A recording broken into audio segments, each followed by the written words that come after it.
আশা করি আমরা 11 বা 12 আগামীকাল বা পরশুর মধ্যে আমরা ঘোষণাটা আসবে। অন্তত এনসিপির জায়গা থেকে আমরা কত আসলে করতেছি এই জোটে সেটা আমরা পরিষ্কার করে দিই। সামগ্রিকভাবে নির্বাচনী যেই মাঠ প্রতিযোগিতামূলক যে কার্যক্রম সেখানে কিন্তু দুই জোটই যে খুবই ভালোভাবে নামতে পেরেছে এটা আমরা বলবো না।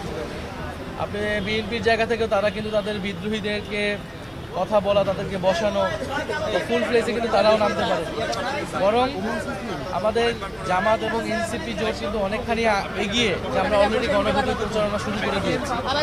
আমরা মাঠে ঘাটে মসজিদে সব জায়গায় গণভোটের পক্ষে কথা বলতেছি।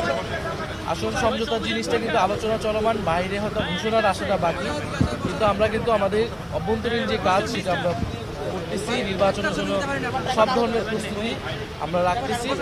আমাদের যে আসল সমঝোতার ঘোষণাটা সেটা কেবল একটা আনুষ্ঠানিক ঘোষণা আসবে, এবং যেহেতু এখানে জামাত ইসলামও একটি সুশৃঙ্খল দল, ডিসিপ্লিন পার্টি, এবং এনসিপি নিজের মধ্যেও মোটামুটি একটা সিদ্ধান্ত নিয়ে এসেছে কারা নির্বাচন করবে, কোথায় করবে, ফলে এই ডিসিশন হওয়া মাত্র কিন্তু আমাদের আর কোনো ধরনের চ্যালেঞ্জ থাকবে না, যেটা আমাদের অন্য জোটের ক্ষেত্রে কিন্তু এই চ্যালেঞ্জটা তারা এখনও আছে। তাদের জোট সঙ্গীতে তারা ক্লিয়ার করতে পারে না আসন, নিজের দলের ভিতরে বিশৃঙ্খলা। ফলে আমরা মনে করতেছি যে একটু দেরি হলেও আমাদের নির্বাচনী যেই আয়োজন বা নির্বাচনী যে প্রস্তুতি সেখানে আসলে খুব বেশি প্রভাব রাখবে না।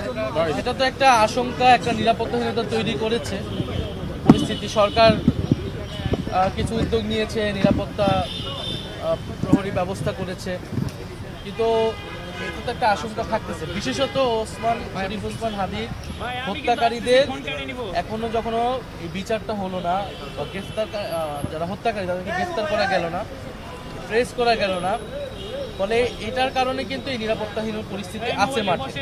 কিন্তু আমরা এর মধ্য দিয়েই মাঠে কাজ করে যাব, মাঠে যাচ্ছি, মানুষের সাথে কথা বলতেছি, এবং 21 তারিখের পর আনুষ্ঠানিক প্রচারণা শুরু হলে আমরা কথা বলবো। এখানে সরকার যদি ব্যবস্থা করতে নাও পারে, আমরা আমাদের মতো করে আমাদেরকে তো মাঠে যেতেই হবে আসলে, কিন্তু বাকিটা তো সরকার এবং নির্বাচন কমিশন আইন শৃঙ্খলা।